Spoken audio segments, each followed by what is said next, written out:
Hello and welcome to Beyond Reproach. This is Stephanie Domingo. And Tux Lurzal. I come to you from Pistoia, Italia, where I am recording on land belonging to Proto-Italians. Proto-Italians! Italians. No one can hear my hands move, but they're moving. It's a me, Proto-Italian. I thought about that. Wow. That was my first thought. I'm like, no one's going to get it but Tux. But yeah, it's a me. Lots of people will get that. Yeah. So that movie.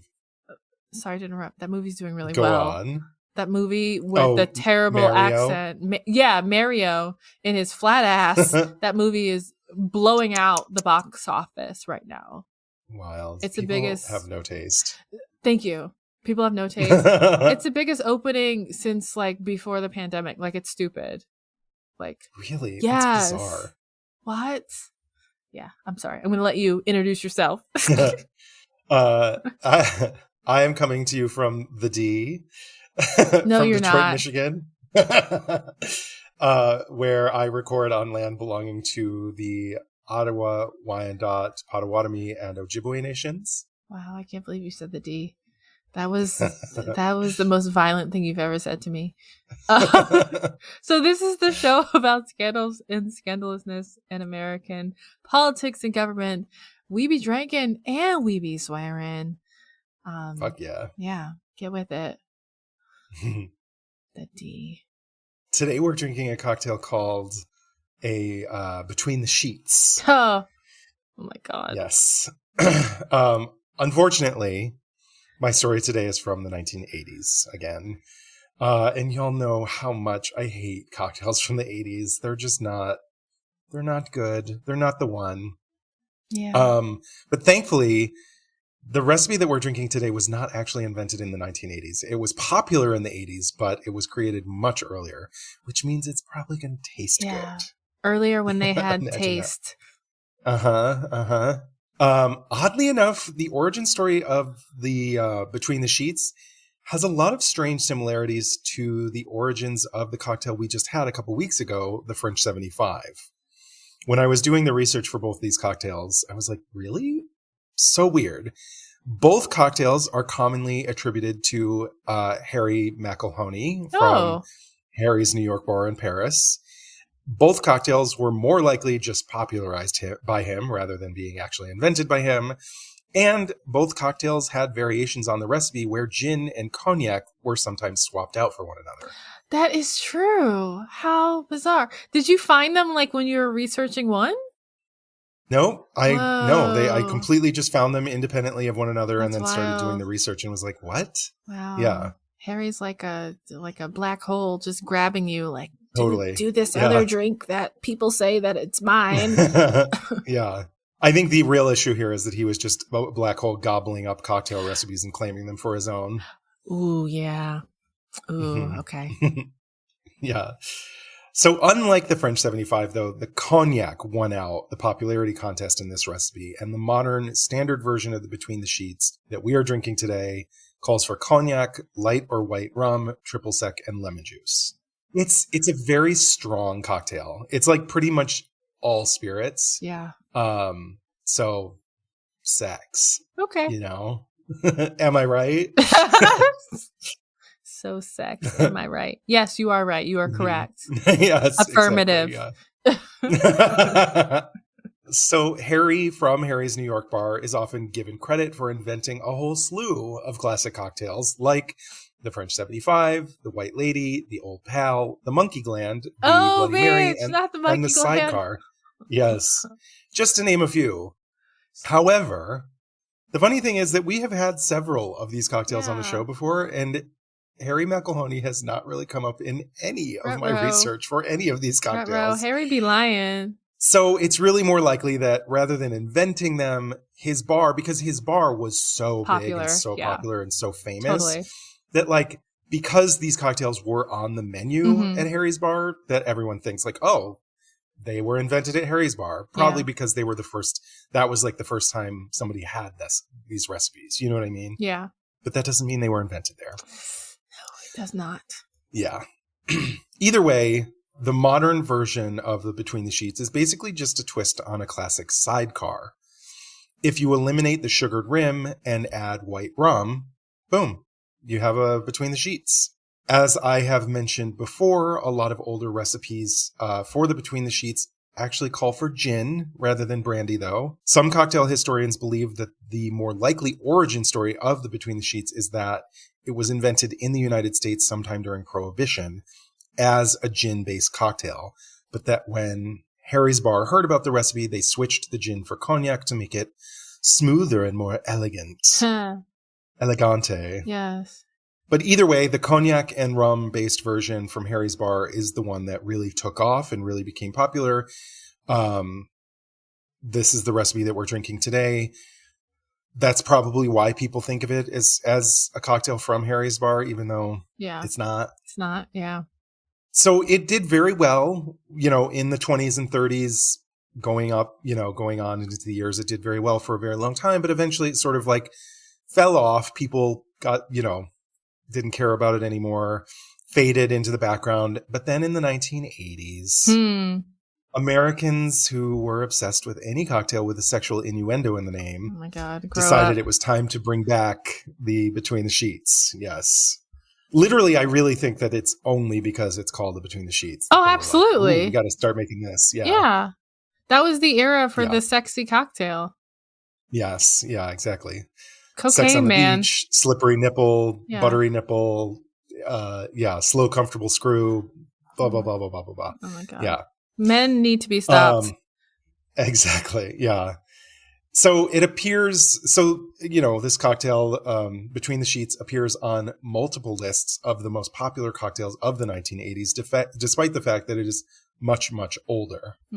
But yeah, I'm glad that it was not invented in the 80s because it would be gross if it had that.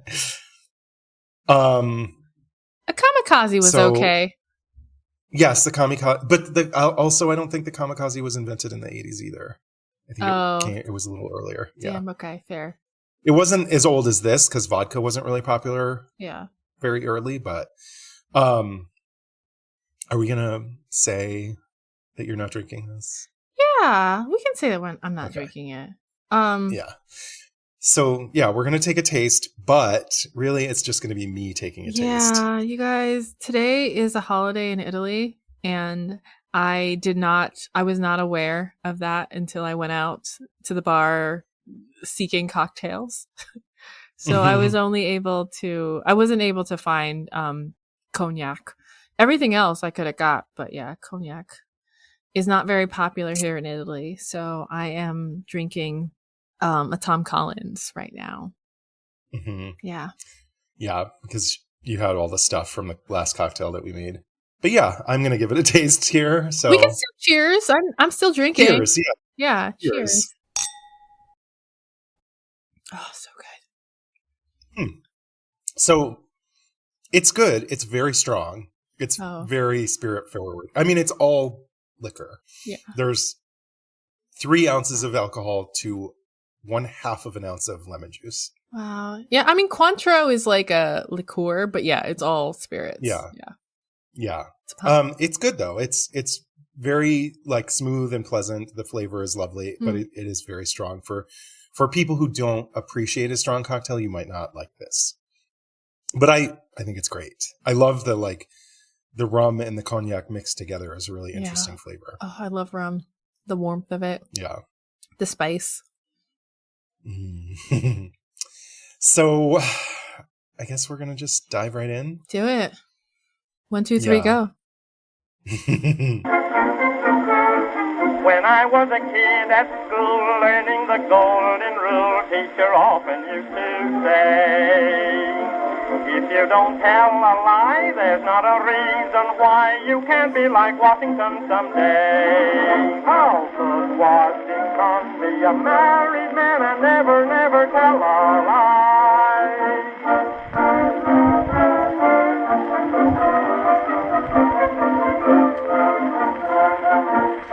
So normally I really like to talk about Ronald Reagan in my final story of the season. This is how I like to wrap up every season of the show, talking about Reagan. But I've decided that this year and probably going forward, I'm going to start doing things a little bit differently.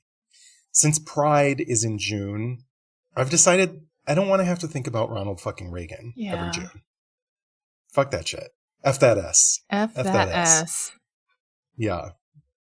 Fuck that man forever. But yeah, so from now on, I think obviously I'm still going to want to talk about this asshole at least once a season, but I'm not going to be doing it in June. Yeah, we can piss on his grave any other month.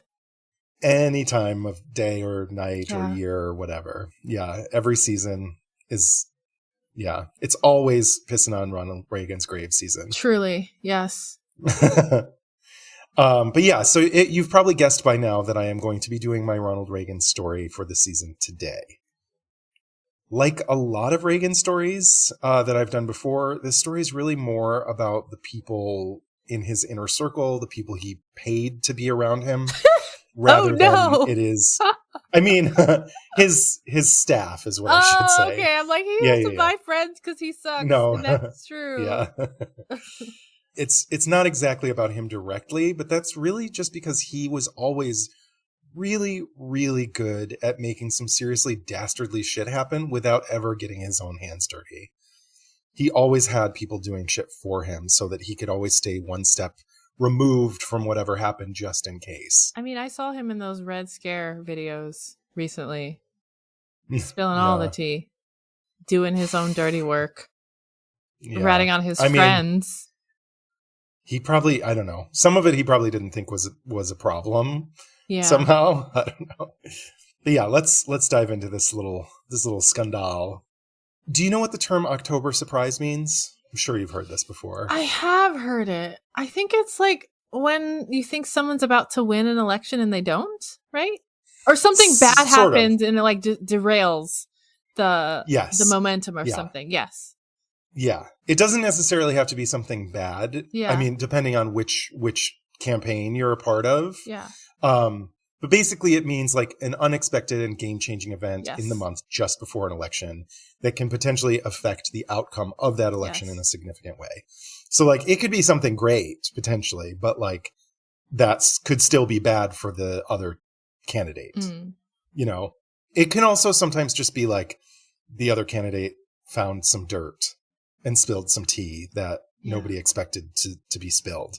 So today I'm going to be talking about an October surprise that might have been but never was. In the months leading up to the election of 1980, President Jimmy Carter knew that his reputation was struggling because of the energy crisis, the stalling American economy, and a hostage crisis in Iran that had been going on for almost a full year. He hoped that he was going to be able to negotiate for the release of these hostages, which would, it would be great because he would be doing his job as president, getting these hostages home, but it was also going to be really good for his reputation too, and boost his chances in the election. But the negotiations stalled, and without the October surprise that he needed, Ronald Reagan won the election, and the rest is history. Really terrible, awful, horrible history. So when these hostages were released, almost immediately after Reagan's inauguration, some people began to suspect foul play. For over 40 years, the idea that somebody had intentionally delayed the release of these hostages for political gain was considered a baseless and cynical conspiracy theory. But earlier this year, some new tea was spilled that seemingly confirms what most people believed impossible until now. Wow. Yes. That's wow. New lows achieved, unlocked. Yeah, exactly. Wow. Reagan, man. Yeah. Wow. I mean, that's like, I'm almost impressed because that's like so bad. That's like, it's so fucked you up. have to feel like you were doing bad things, being like, these people can stay away from their family, maybe even die because I want to win. Yeah, exactly. Be tortured. Who cares? Who cares? It's all right. I need to win this election. Yeah. So I would like to propose a toast. Raise a glass. You are who you surround yourself with. Cheers. I will drink to that. What a piece of shit. I mean, Yeah. wow. Okay. Mm-hmm. I'm gonna All right, try hold on to your butt. Wait. I like that you just said butt singular. It's usually butts. I know, just one butt. I have 3 butts, okay? I will hold on to one of them as per instruction. So in the 1970s, I'm sorry. I don't know why I said that. Why I said butt and not butts. I mean, I It's love it. very It gave me an strange. opportunity to have 3 butts. So I'm very happy about this. Oh, so in the 1970s, a lot of Iranians were really sick of the Iranian monarchy and especially sick of the power that Western governments seemed to have over their Shah. In an effort to get rid of him, they turned to a high-ranking Islamic cleric named Ayatollah Khomeini. And long story short, I got to breeze through this because this is not the meat of the story today. Long story short, Table the setting. Iranian Revolution. Yes, exactly. Yeah. The Iranian Revolution finally forced the Shah to disband his government and flee to Egypt at the beginning of 1979. The United States stayed out of the revolution. It's none of our business, even though we did consider the Shah an ally. We're like, no, that's their thing. But after the revolution, in October of 1979, President Carter agreed to allow the exiled Shah to come to the United States for treatment for advanced lymphoma. Not surprisingly, when Iranians found out about this, they were fucking pissed. You can't be fucking with this dude. Why? Oh, okay. Yeah. Yeah. The exiled Shah that they just of course, yeah. got rid of Kicked because out. Yeah. So on November 4th, 1979, just after the Shah arrived in New York, a group of pro-Ayatollah students broke into an American embassy in Tehran. They took 66 hostages, most of whom were diplomats or embassy employees. They quickly released 13 of them. Most of them were not U.S. citizens, or they were women or Black Americans who Khomeini said were... Yeah. This is not your fight. Khomeini literally said they were already subject to, quote, the oppression of American society. Facts. I love him for having eyeballs. Yeah. So he's like, no, you can go home. Yeah. You're good. You've been through enough. Yeah, exactly. Yeah. Yeah. Yeah. Being sent home is torture enough for you. Oh no, it's true. Oh man. So eventually they released a 14th hostage because they had health problems, but the remaining 52 hostages would be held captive in this embassy compound for over a year. Wow. During this time, they weren't allowed to speak or to read. They were barely allowed to even change their clothes. They weren't allowed to speak? That's what I read. That's intense. Yeah, exactly. They lived in constant fear. They were often taunted, blindfolded, and paraded in front of TV cameras or jeering anti-American crowds of Iranians who fucking hated them. Yeah, of course. They were never sure what their fate was going to be, whether they would be tortured or murdered, or if this was ever going to end for them. And the American people were equally worried about their fate. People tied yellow ribbons around trees in their honor, and every night on the news, Walter Cronkite. Every night on the news, Walter Cronkite tallied the days of their captivity. Every night. As the weeks turned into months, Americans blamed President Jimmy Carter for what they saw as inaction on this hostage crisis. Behind the scenes, Carter was doing basically everything in his power to try and get these Americans home. Yeah. He tried bargaining with the Ayatollah and the new Iranian government, but to no avail. Didn't really go very well. He tried economic sanctions and the seizure of Iranian assets in the United States. He even tried a military rescue mission called Operation Eagle Claw. But unfortunately, on the day of the mission, there was a huge, horrible sandstorm, and it caused several helicopters to malfunction, and 8 American servicemen were killed before they ever reached their target. The planes or the helicopters essentially just went down. Fuck. Because of all the sand. Yeah. As the months marched on, it became really clear that this hostage crisis was going to be a major issue for President Carter in the 1980 election. His inability to bring these hostages home made him look weak and ineffective as a leader. But also he was so focused on finding a resolution and getting these people home that he often ignored the campaign trail during the election cycle. Wow. So, yeah. Focusing on humans instead of just winning. I know. Exactly. And that is why he lost. Exactly. Yep. Damn. Republicans knew full well that this hostage crisis was one of their best paths forward for winning this election in November. So dirty. I know. Like, these are American citizens. You should pretend at least to care about them. Like, Bengazi. Oh, they pretended. Bengazi. They pretended big. Okay. All the theatrics of their pretending. Yeah. They're like, oh, we're so concerned. And Jimmy Carter's just not doing anything about it. Oh, yes. Okay. You know? Yeah. So Ronald Reagan took full advantage of Carter's difficulties. The Republicans knew that Carter was trying to negotiate with the Iranians for the release of these hostages. And they also knew that an October surprise, if he was able to bring them home, this was going to ruin their advantage in the polls.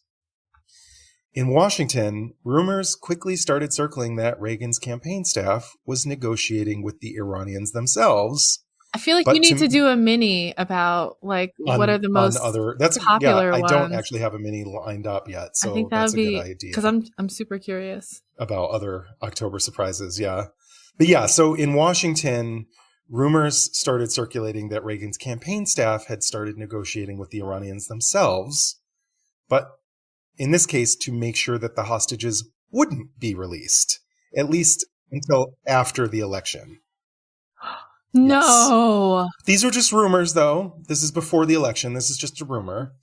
And then on election day, 1 year and 2 days after the hostage crisis began, Reagan defeated Carter in a landslide. Then on January 20th, 1981, just literal minutes after Ronald Reagan delivered his inaugural address. Why do I keep doing that? Yes, that's what it is. I love it. Alcohol? Drugs and alcohol. I was just about to say that. Ruined my life.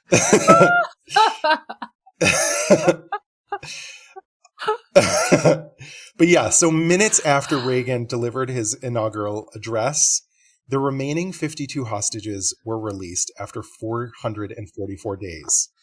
Bruh. Minutes. That is so suspicious. He's like, I am now president. And they're like, okay, I'm back. I am looking sideways at every single journalist in the country at the time. Yeah. No. Yeah. This is not a coincidence. I mean, I'll get into some of the ways in which this is crazy. They were able to sort of explain away this coincidence. Yeah. No. But Republicans love to brag about this story as if the timing of the hostages' release makes their guy Reagan look like a legend. They're basically the way they see it, Iran kept these hostages through the entire final year of the Carter administration because he was so weak and harmless as a leader that Iran thought they didn't have to listen to him.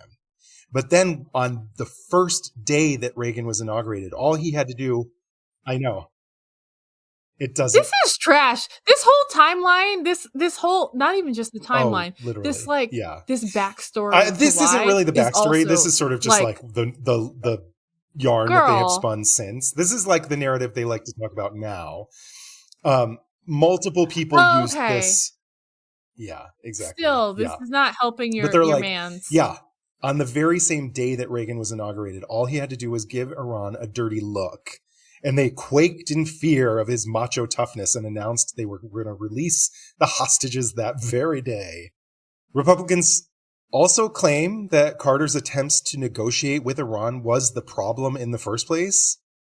On the campaign trail, Reagan refused to negotiate. And thanks to the timing of the release of the hostages, they say that this swinging dick tough guy act was all that was needed to scare Iran into giving in on the first day and sending the hostages home. Even if we ignore the new information that I'm going to be getting to in a little bit, after the break in a bit, what we already knew about the hostage negotiations before this new information came out completely contradicts this tough guy narrative and the idea that like just refusing to negotiate was what got them home. There's no truth in it at all whatsoever. None. Up until very recently, the common understanding of the end of this hostage crisis was that the reason the hostages were released at all is because Carter was laser focused on negotiating with the government of Iran. That even after obviously. Obviously. Come on. They're not just going to let them go. They've held them for a year. Over a year. Yeah. They were in captivity for 444 days. People are, I'm sorry. It's so dumb. I'm so upset that people believe this. Yes. Like, oh, just one look at Reagan's dick. But it's like people that, yeah, exactly. Yeah. Like, you're like, ugh! I mean.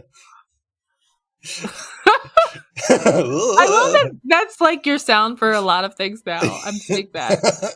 That's your sound for me when there's something in my eye. That's the sound for Reagan.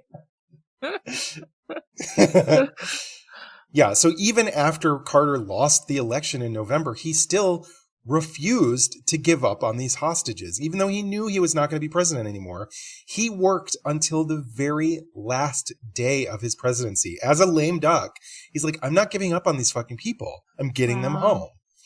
So he was working on a compromise with Iran until the very final moment.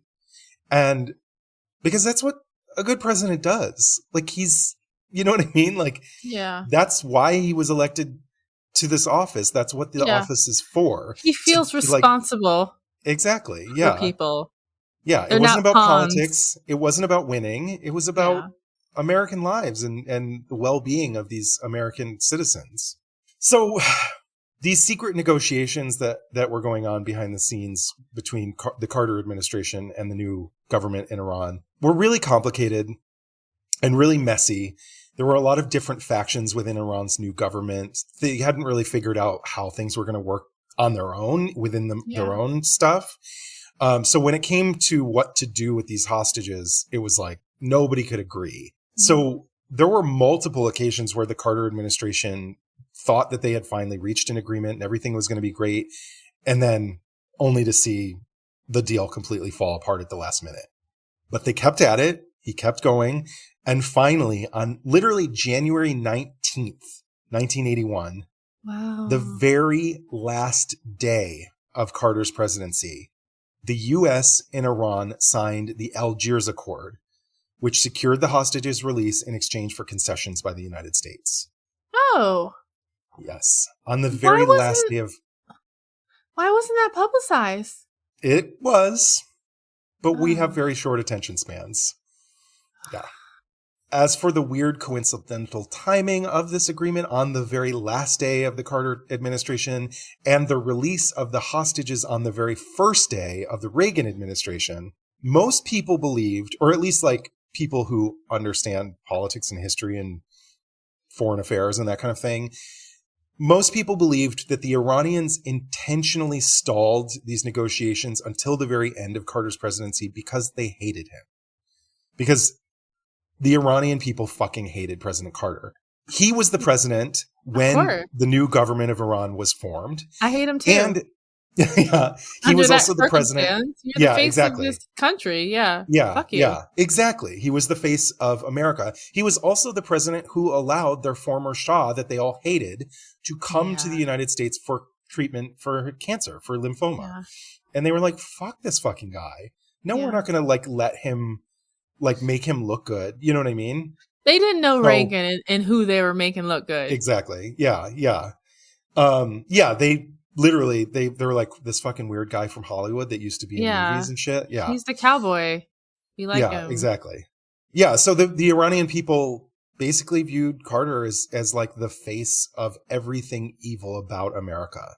In his book, Guests of the Ayatollah, author Mark Bowden wrote, quote, "The Iranians were deliberately stalling. They had decided to accept the deal and send the hostages home, but they had also decided to deny Carter the satisfaction of seeing it happen on his watch. So if this version of the story is if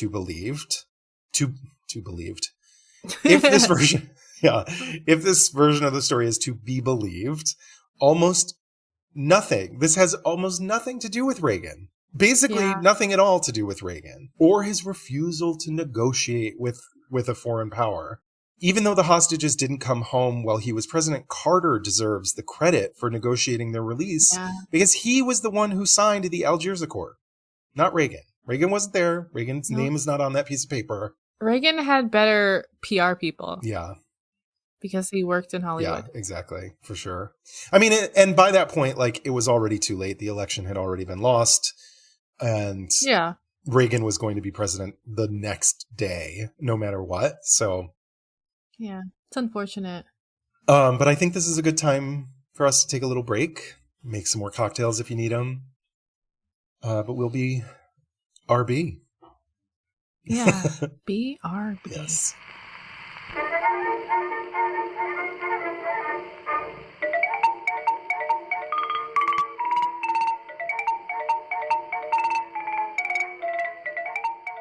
Cheers! And it looks like we're live here. I'm one of your hosts, Hamish. And I'm your other host, Aaron Conway. And welcome to our show, The Third Wheel. And today we're joined by... Hello everyone, I'm Anna Blackburn. I'm Josh. My name's James. Yes, I'm Nish. My name's Sneeja. I'm Gina. Hi everyone, I'm Lil. This is Rakeshri. I'm Tam. Hi, I'm Deja. I'm Nikhil. I'm Ashley. My name's Dar. I'm Shami. That's just a few of our previous guests. Every episode we're joined by a third wheel to hear their story, debate some juicy topics and play some games. You can find us everywhere at thirdwheel.fm and follow us on Instagram, Twitter and Facebook at The Third Wheel FM. Jumping on this podcast, the third wheel. I love being the third wheel right now.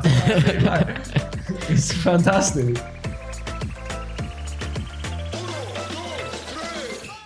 So we're back. Our westles have been what the fuck just came out of my mouth? Our westles have been witted. I love it. Our whistles have been wetted. There we go. Again, drugs and alcohol have ruined my life. What was that? Your drink is very strong. It is. I'm drinking like a... I'm over here witting my wessel. So while this version of the story that I just kind of recounted is the widely accepted version and has been for years, the rumor that the Reagan team had worked to keep the hostages in Iran until after the election just wouldn't die. Reagan himself repeatedly had to deny these claims over the years. I mean, it's suspicious. It's very suspicious. Even if Iran hated Carter and didn't want to make him look good, why not release the hostages after the election was over? Thank you. Why wait until Reagan was president? You know what I mean? The timing of it seems so incorrect. Yeah. And so, not natural. Exactly. Like, yeah. This is you're setting a stage. You're telling me something with this release. Yeah, exactly. So rather than sort of just being like slowly forgotten as baseless gossip, this grew into like a full-on conspiracy theory over the years. Okay. In his book, October Surprise, Gary Sick, who had been Carter's chief aide on Iran during this hostage crisis, claimed that Reagan's campaign manager, William Casey, had reached out to the Iranians to ask them to delay the release of these hostages. In exchange for keeping these people in Iran until after Reagan took office. No, what? Sick claims that Reagan's team promised Iran to ignore Carter's arms embargo against them and to let them buy weapons through Israel once Reagan was in the White House. Like, what? Yeah. If you just hold on to these people for a little bit longer, you can have all the fucking guns and weapons that you want. Just hold tight. He also points to the convenient coincidence that Carter's negotiations with Iran... Israel's not going to sell you weapons? What's that? Yeah. Did they sell them weapons? I don't know if it was Israel that was selling them exactly, but they were going through Israel. And they did get these weapons. It might have been us that was selling them. I feel like it's us that's selling them. I don't think Israel. But they were going through Israel. Gideon. Okay. And Israel knew that this was happening. Yeah. I mean, yeah. But yeah, so Sick in his book also points to this convenient coincidence that Carter's negotiations with Iran had repeatedly stalled out and repeatedly failed for over a year, when suddenly, on January 15th, just like 4 days before he was no longer going to be president, Iran did an about-face and offered a series of concessions, which led to a final agreement in literally the last few hours of Jimmy Carter's presidency. And then, almost immediately after Reagan took office, arms began to flow into Iran in substantial quantities. Stop it. According to both Israeli and American former officials. Shit. That's quid pro quo over there. Imagine that, yeah. Huh. That is so fucking cynical and awful, but wow. Reagan. A former senior official in the Israeli Ministry of Defense told Sick that shipments by air and sea involved hundreds of millions of dollars worth of equipment, and that detailed lists of each shipment had been provided to senior officials in the Reagan administration. Holy shit. Wow. Yes. That is very damning. In 1982, the Israeli ambassador to Washington told the Boston Globe that Israel's arms shipments to Iran were coordinated with the U.S. government, quote, at almost the highest of levels. We knew this shit in 1982. This was in the paper in 1982. And there's also the fact that during Reagan's second term, he was literally caught ignoring this arms embargo, the same embargo, and illegally selling arms to Iran. That's what the Iran-Contra affair is all about. Oh, okay. Yeah, the Iran-Contra affair is going to have to wait for another day. I don't have time to get into the whole thing today. It's a scandal of its own. But literally, Reagan was selling arms to Iran. And he was caught. Everyone knew it. It was like the biggest scandal of his administration. But he did it because he was, you'll get into it. But I'm dancing around the Iran-Contra affair. I'm just sort of bringing that up as like, this is it's what not he does. unrealistically... Yeah. And it's not unrealistic to think that he did this because he did it again. He did it. You know what I mean? Yeah. Like, even though Sick had all of these mountains of evidence and testimony Where is the press? I mean, it's like the New York Times, which is like, it was failing back then. Yeah. He had testimony from government officials, from intelligence operatives, from arms dealers, and from foreign leaders. Yeah. But the media and the government, they were like, nah, that's conspiracy theory. What are you talking about? Don't take this guy seriously. This is a conspiracy theory. This didn't happen. It's nonsense. There are real conspiracies. Like, it's so upsetting. They happen all the time. But conspiracy theory just makes you sound like you have tinfoil on your head. Exactly. Yeah. Yeah, just because it's just a theory at the moment doesn't mean that it's not necessarily true. I mean, a lot of times they aren't true, but that doesn't mean they never are. Yeah. People do conspire to do things. Yeah, exactly. And they lie about it until there's proof. Not the U.S. government. No comment. Yeah, so the House and the Senate both launched separate investigation into these allegations.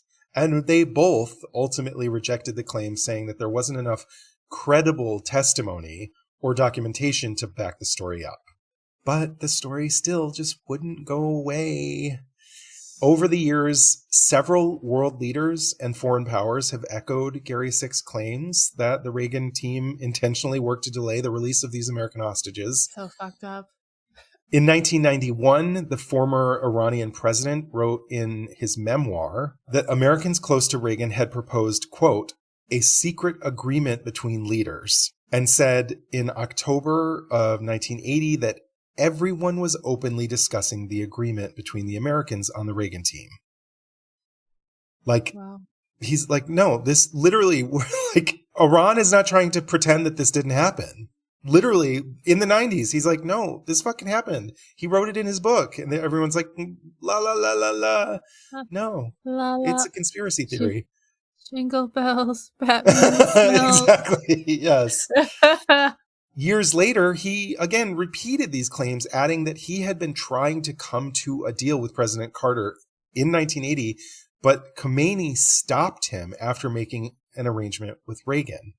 Wow. He's like, no, don't make a deal with Reagan, or don't make a deal with Carter. What a piece I've of already shit. got this. In 1996, Yasser Arafat met with President Carter and reportedly told him, quote, "You should know that in 1980, the Republicans approached me with an arms deal if I could arrange to keep the hostages in Iran until after the election. I want you to know that I turned them down." Even Russian intelligence was saying, yeah, this was happening. Apparently, like after the Soviet Union fell. What is happening in this world? Like I know, everyone is yeah. being like, hey, look over here. And we're like, Yeah. come on. No, it didn't. Come on. Yeah. But also No. just look over here. Like, Yeah. because then you'll see. Like everyone else. Yeah, when they were trying to do this investigation, the House and the Senate, when they were doing their investigation, it was right after the Soviet Union had fallen, and the Russian government was trying to like buddy up to America at that point, very early on. And so when these committees reached out and were like, "Hey, do you have any information on like, do you know anything? Are there any files from the Soviet Union that say like something might have happened?" And Russia was like, "Yeah, there's plenty of files. We have the receipts." Yeah, we've been And spying on said y'all for a while. Yeah, exactly. Called the Yeah. Cold War. Y'all Yeah. were doing it too. Yeah. Yeah, they said that there were at least 3 separate meetings that they knew of between Reagan's campaign manager, William Casey, and representatives of Iranian leadership in 1980. At least 3 I love in that Europe. they have the receipts. Yeah. Yeah. But no, we were like, no, that didn't happen. This was like in the fucking subcommittee records, but when they released the report, that part was classified. And so the declassified that's fucked report up. that came out did not include that information. Wow. For years, for 40 fucking years, this story has been ignored, downplayed, dismissed. Didn't happen. But then, in March of this year, a well-respected former Texas politician named Ben Barnes told the failing New York Times that early in his career, he had actually been part of this campaign to keep the hostages in Iran. He's like 85 years old now. Yeah, he's like, you can kill me, you can take me out. I'm telling the truth. Yeah. But how did the New York Times treat this story? Because New York Times is so bad. I mean, it's sort of like it was released as if it was sort of a bombshell, but like, I'll get into this a little bit more, but it's sort of being treated like, isn't that interesting? Oh, that is the spin always. Yeah. From the New York Times. Yeah, totally. Really makes you think or not think. Yeah. Okay. So Barnes claims that in 1980, a longtime political mentor of his, former Texas Governor John B. Connally Jr., invited him on a secret mission to the Middle East. He says that he has kept this information a secret for almost 43 years. But after President Carter went into hospice care in February, Barnes decided that it was time to come clean. He says in this article, quote, "History needs to know that this happened. I think it's so significant, and I guess knowing that the end is near for President Carter put it on my mind more and more and more. I feel like we've just got to get it down some way." Okay. Go off, sir. Mm-hmm. The bravery. I know. Whatever. Okay. You're 85 years old. You don't have a career anymore. Fuck off. And Jimmy Carter, everyone is dead. Jimmy Carter's about to die. Yeah. The bravery. Really? He says that in 1980, he and Connally traveled from one Middle Eastern capital to another to ask regional leaders with ties to the Iranian government to pass on a message from the United States. Don't release the hostages before the election. Mr. Reagan will win and we'll give you a better deal. That's so fucked up. Yeah. But obviously that's what's happened. Exactly. Wow, that's so dark. I know. That he went to like, tell your homie that like exactly. we're gonna help them out. Yeah. Ew. And, Ugh. I'm and sorry. after they got back from this trip, Connolly and Barnes reported to Reagan's campaign manager, William Casey. They had a 3-hour-long meeting in an airport lounge in Dallas to brief him about their trip. And according to Barnes, Casey wanted to know if, quote, they were going to hold the hostages. So the Times wrote in their piece that confirming Barnes's story has been incredibly difficult, considering over 40 years has passed since this happened, and most of the figures that are central to this story are already dead. Barnes has no diaries or memos to corroborate his account. This is so cowardly. I'm sorry. know. This is Yeah. like the most like, yeah. Okay. I mean, I guess it's good in theory that it like he said it at all, but also like you're saying this when you know there's no consequences. Yeah, and no one's gonna be punished. So like, oh, Exactly. okay, thank you. Yeah. He is, he doesn't have any like actual memos or anything to prove it, but he is considered a well-respected, high-profile career politician with no obvious motives to make this story up. Okay. Because a lot of fair. people are trying to say like, well, Discredit he doesn't him. have proof, it didn't happen. Yeah. Yeah. But the Times was able to corroborate at least part of his story. 4 prominent Texans have confirmed that Barnes had told them this story years earlier. One of these 4 Texas politicians is somebody who used to run the LA Times and was like a president at CNN. He was sitting on this information for years and was like, I don't know. But then wow. Yeah. Okay, so Mhm. fuck him, actually, more. Exactly. Than, yeah. It's like But then the Times reached out and was like, Barnes said that you know about this. And he's like, yeah, I did. He told me years ago. Yeah, I knew this. Yes. I Mhm. hate so many people in this scandal. I know. Yeah. I hate them all. Yeah, so there were various personal records that backed up Barnes's claims about his and Connolly's contact with the Reagan campaign and confirmed their meeting with Casey when they got back. And records also confirmed their travel dates and locations, proving that Barnes and Connolly had left Houston together in July of 1980, and they traveled to Jordan, Syria, Lebanon, Saudi Arabia, Egypt, and Israel before returning to Houston in August. Wow, they did that shit. Okay. So I've said this before already, but like over the past 40 years, Gary Sick has presented countless credible witnesses, including arms dealers, military personnel, and well-known foreign leaders that have all confirmed this story. Yeah. Time and time again. No one is like these witnesses, backtracked. Yeah. Like, no, I'm sorry. Like, JK, LOL.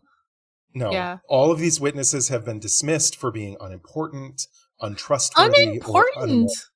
Well, like, they're like, oh, it's just like some random guy in the military. Like, who cares? This person wouldn't have the clearance or whatever. Or like the arms dealer, they're like, this is a shady character. Like, you can't, you know what I mean? Or even when fucking Yasser Arafat was like, yeah. Right, yeah. happened. How do you discount He's a not leader? American. Oh, wow. Okay. But if he was American, it'd be like, oh, but he's wearing a turban, though. Like, let's be real. Yeah, exactly. Like, it would be another hurdle. But now they kind of like, they're like, oh, this guy is important, trustworthy, and American. An American politician with ties to multiple administrations and no clear motives to lie. And he's corroborating the story in the twilight of his life when, again, there's no motive to make this up. I guess. So what do you think we're going to do about it?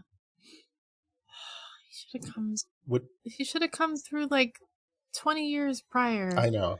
But so what do you think we're going to do about it now? Now that we found love, what are we going to do? Yeah.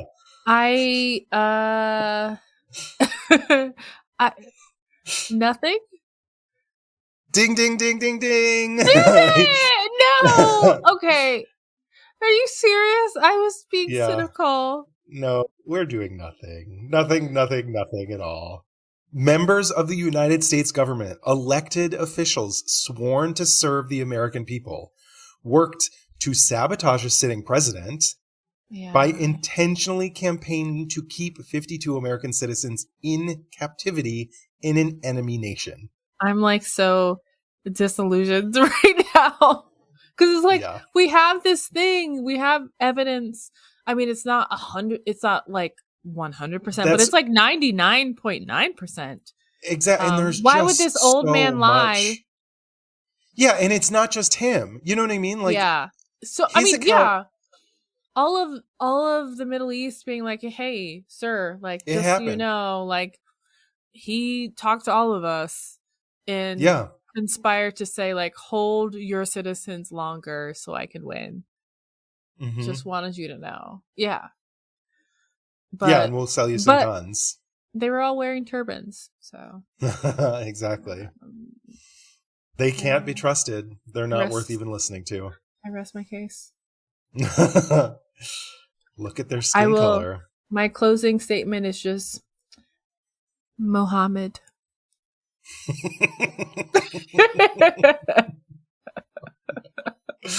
Oh no. Just look at this guy's name. Yasser Arafat. What? What? Might as well be Barack Hussein Obama. Oh my god, I can't. This story makes me sick. Thank you for sharing it, but like also this is not okay. And it's it makes me want to tear at my skin a little. Yeah. Yeah, for sure. Because it's like it's so we fucked have up. the evidence. And like it's not just But- one person. Yeah, and yet. Yeah. Yeah, it's weird. This article, like the Times article was written as sort of like this like bombshell investigation that like everybody, and there's New York countless Times articles. doesn't do bombshell. Yeah. All these other articles are like the New York Times has reported that this happened and blah, blah, blah. And then at the end, all of them conclude like, but like, there's no proof Yeah. and everybody's dead. So who fucking cares? That's so disturbing.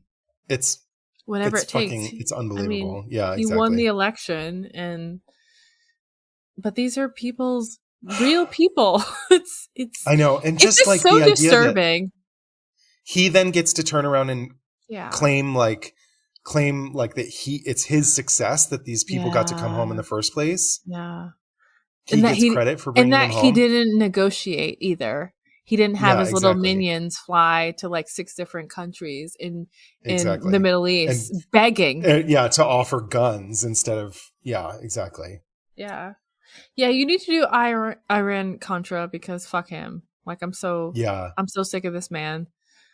Wow. Yeah, I know. That's like do so need to do Iran Contra, dastardly. but- I can believe he did it, but it's like I don't understand the person that would do that. I get wanting to win, but like these people could have been killed. Yeah. Like Iran Well, could and have the other lied thing- and said like, okay, yeah, I'll wait and then kill them all. Yeah. The other thing too, though, is that like, there's always this like layer of separation between him and what was being done. Like everything even what Gary Sick was writing was that like, it wasn't Reagan that was doing this. It was his campaign manager, Casey, right? What was his name? William Casey, I think. But like, it wasn't Reagan. You know what I mean? It was William Casey. It wasn't Reagan who Acting on his own though? He's letting his I mean, it's just like there's no proof that Reagan even knew about it. But like obviously he did. Why- You know what I mean? Yeah. If his campaign manager or his like trusted the man he's letting negotiate on his behalf. Every scandal that ever surrounded Reagan, there's always this like layer of deniability or layer of separation between him and whoever it was getting their hands dirty. Well, yeah. I guess that's usually what presidents do, except for like the really dumb ones. Like Harding. Harding was doing all of it. Harding, yeah. Yeah. Harding is just like, crime! Can I do it? Yeah. Y'all are doing crime? That Me sounds too. fun. Yeah. I'm gonna do hood rat shit with my friends. Totally. Like he was like in it. Thank you for sharing this, but like Yeah. wow. It's really dark.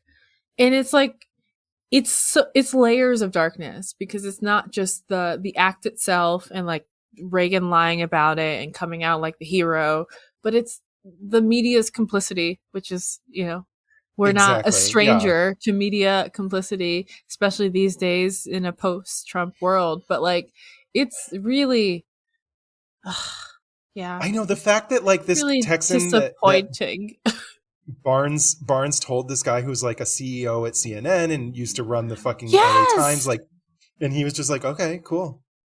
I'm just gonna sit on this piece of information. It's like every aspect of the story is so fucked up. Like, yeah. I'm like, what else are you sitting on that you know about? Oh, yeah. I mean, yeah. And like, Good you're times. not upset that people are being held? Like, I don't know if someone, I don't know. Yeah, I mean, I'm not these men, but I couldn't imagine someone telling you that and you're not just like, what the fuck, bro? Mm-hmm. Like, yeah. What? And like, why is no one calling for Barnes to be arrested for his involvement? That he's. Thank you. Yes. I was thinking. I know that, he's 85 also years I don't old, like but the carceral anything. But yeah, he's. I mean, done America sure does though. So like, lock him up. No. I mean, yes, but no. Yeah, you're right. Because we love a lock 'em up. Mm-hmm. But like, I didn't see anything in any of the articles that I read that ever said anything about Barnes being punished or deserving punishment. I don't know. Is there a statute of limitations on treason? No, there isn't. Like, what? No. That has wrecked me a little bit. But yeah, thank you for sharing this story. I have a lot to sit with. Good God. Yeah, that was a lot. Sorry. Anyways, my drink is empty. Let me toss I have one more sip. Now my drink is empty. Same. So yeah, our drinks are empty, so we are done. America's history is juicy. We just add cognac, rum, and like Cointreau and other things. Mm-hmm. Other things. Lemon juice. We go. That's it. I didn't make this cocktail, and I'm like, I remember some of the booze, but yeah, I remembered all the booze. I just didn't remember the non-booze. The lemon. The lemon. So thank you so much for listening to Beyond Reproach. This has been Stephanie Domingo. And Tux Lirzal. Thank you to our new editor, Thomas. I don't know why I pronounced his name that way. Thomas. I gave you a weird... Please edit me to not sound crazy. Thomas. Thank you to our new editor, Thomas. We cannot do this without natural. Yes. It's natural. It's natural. Oh, there you go. Thank you. From Wigstop. Yeah. Yeah. Thanks, guys. Bye, everyone. Now that we found love. What are we going to do with it? I'm going to have that stuck in my head for forever. You're welcome. You're welcome. Yeah. I regret nothing.